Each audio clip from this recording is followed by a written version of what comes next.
Are the neighbors at the 12 or 15-foot mark, or where are they at? So the neighbors are about 12 feet. They're probably with the old code. Yeah, all of these docks in here were built around the same time, right around, ours was built around 1999. They're all built around the same time. I also want to point out that the vegetation that's there, I mean, when we look out our back property, we can only see a part of our dock. We can't see any of the neighbor's dock. The last portion of our property is conservation easement, so it's heavily vegetated within that area. Somewhere in your text also you mentioned there's mangroves out there. That's not an issue now? It's not an issue now, and we're not looking at shifting the dock, so that would not be an impact. That's it for me. Tom? No, I appreciate the keeping the mangroves and not touching those. Those are critical. I mean, just see too many people messing with it, and it doesn't need to happen. I have no problem with 18 feet on the height. Other than that, I'm good with it. Lance? No, I have nothing. Bo?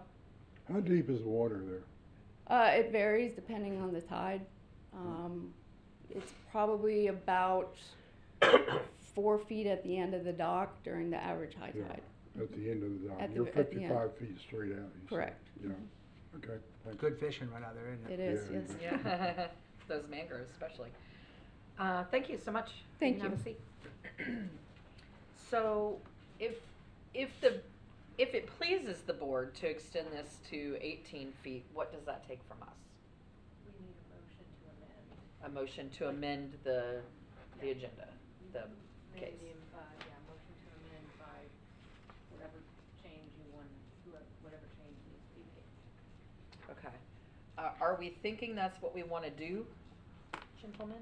I'm good with that. I don't have any problem with it. I'm okay with it myself. Stan? Yeah, I'm fine with it too. So do we want to amend the motion and second it, and then we can I'll make a motion to take amend my comments from the motion. public? Hold on. I just want to clarify that, just remember that there's 3 parts to the variance, so, that you're just amending the one request for the Right. height, correct? Yep, Yeah. exactly. Yes, yes. I make a motion to amend my motion to allow the height for a boathouse, change it from 15 feet to 18 feet. Do we need to state the case number, Tracy? Is that why you're looking at us? No, I don't believe so. No? You're good? I'll second that. Okay, so, So, comments? just clarification, so the way it's written now, the recommendation or the motion was for a 12-foot and you want to go to 18, is that? No, it's not. The what I said. recommendation Originally it was was for 12, it was gonna go to 15. 15. Right, Right. Now we're going to Going to 18. We're going to 18. all right, that's fine. Want to make sure. Mhm. Comments from the public? Anyone? No? Okie dokie. I will, you can call for a vote. Dan Schmidt, Yes. Maria Mills Bennett, Yes. Bobo Famey, Sure. Lance Green, Yes. Thomas Jordan, Yes. Motion? So is that That the was on only the- vote you have to take, or we got 2 motions? That was on the That was amendment. just- That was, amend that was this on the part. amendment. Now Gotcha. we have to vote on the, original entire- Original as motion. modified. Which is all Yes. 3.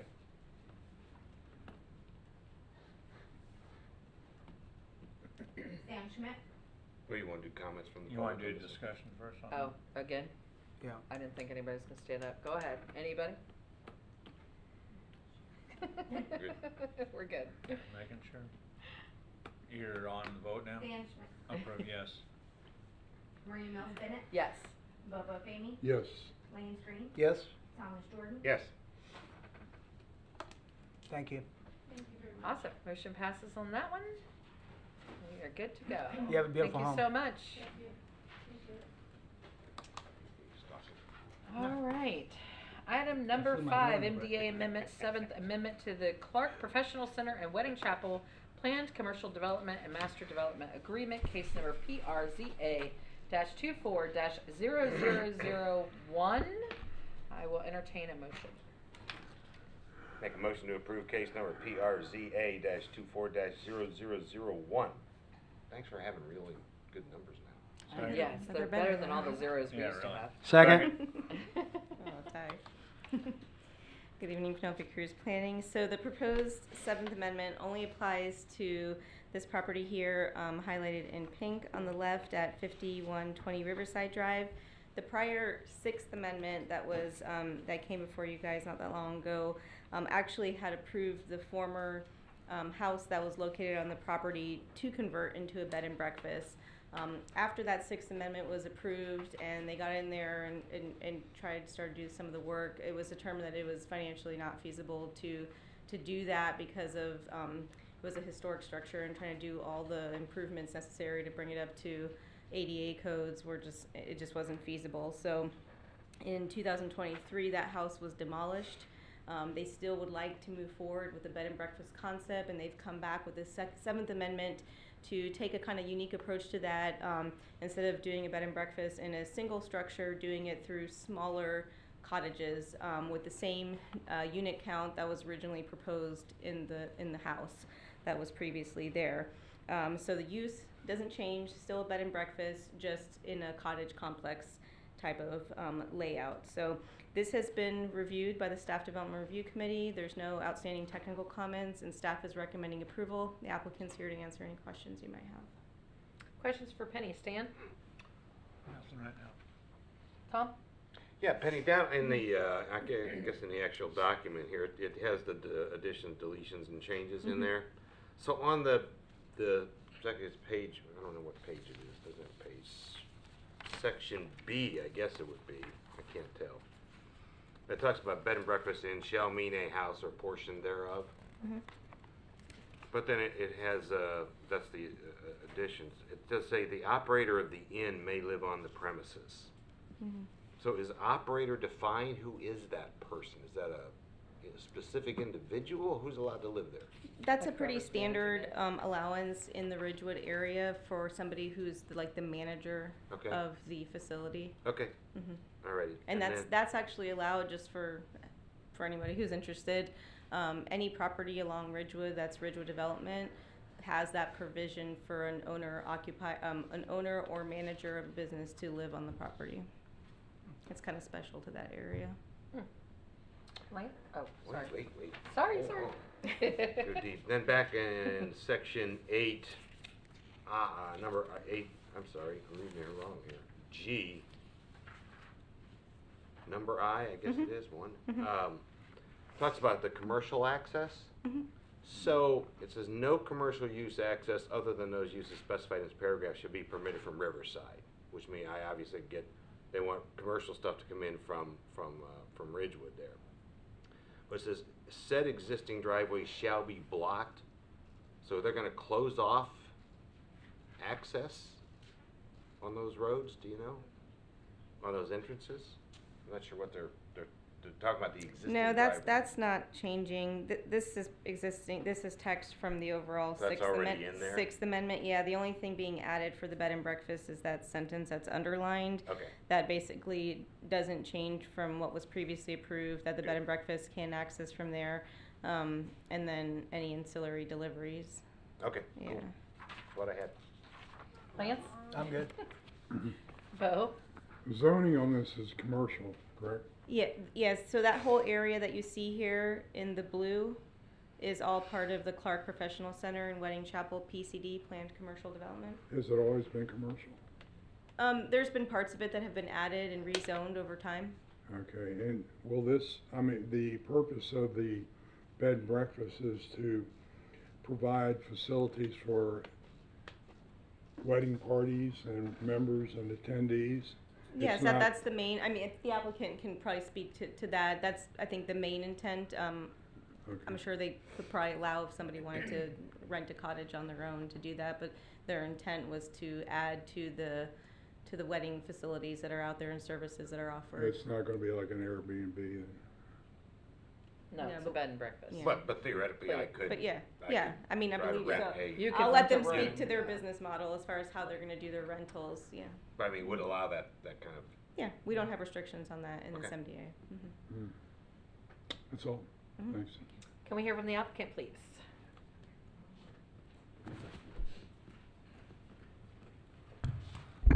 Good evening, Joey Posey, 420 South Nova, attorney for the landowners and the applicant. And just wanted to briefly say that Penny's pretty much covered it all. And this is the Clark family. I know that we've done a few amendments over the years coming through here with this project, and I think Penny hit it on the head. Where really we're just reconfiguring what would otherwise be a bed and breakfast, and the individual cottage concept makes sense. And now that you don't have an existing structure there, that you can have a centralized location to do all of what would be a common in a bed and breakfast, but at the same time have the cottages. So if you get folks that are there for the wedding chapel, or take advantage of the facilities, that's the goal. And to be transparent, that it does technically not restrict the use of it by the public, but at the same time it's the same family that owns it. So the goal is to try to facilitate and accommodate those wedding guests and to utilize the facility, because if you can get everybody there and then get them using all of those facilities and say, hey, well, before Fish closed, it would have been, hey, go down to Fish, but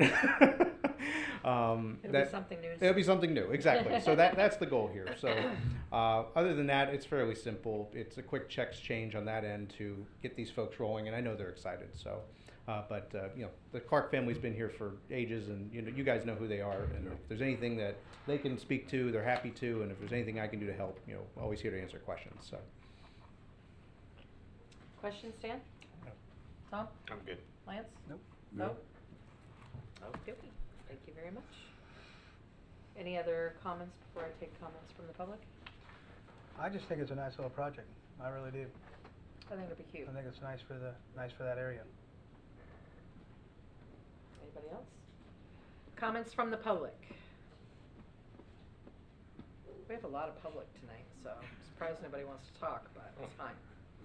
Robert's got a list. But Yeah, he's representing got- the public. Robert's not even standing up. You know it's a good project. Hearing no comments from the public, if there's no further discussion, I'll take a roll call. Stan Schmidt, Yes. Maureen Mills Bennett, Yes. Bobo Famey, Yes. Lance Green, Yes. Thomas Jordan. Yes. Motion passes. Thank you so much. Yeah.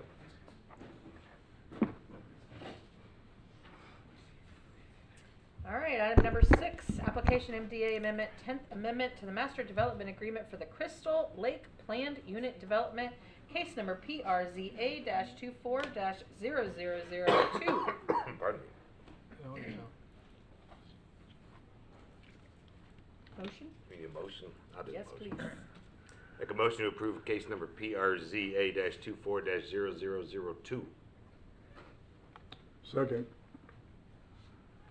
Tim Berman, Community Development. Look This at that, is- we get Tim. Yeah, I get to do one of these every year, and I pick the easy one. We get to do, this is an administrative MDA amendment. This property is currently owned by the city of Port Orange, and what we're doing is assigning uses that are allowed on the property that would be in a commercial industrial and an industrial zoning district on this property. It is consistent with the current future land use of warehouse industrial. The property has had the warehouse industrial future land use for over 20 years. We are just assigning those uses that are compatible with that future land use designation for this property. About 2 years ago, the city, our planning commission did the same, similar for the property toward the east there, Crystal Lake Business Park. So we're just kind of following that model. This property is also going to be marketed for sale. So this basically assigns those uses, which allows us to market it for sale with specific uses allowed on the property then. So staff's recommendation is approval. I'm here for any questions. I'll start at the other end, Bo. Thank you. How big is that parcel? About 8.5 acres. 8.5 acres. And I see it's zoned for motor vehicles. Does that include recreational vehicles?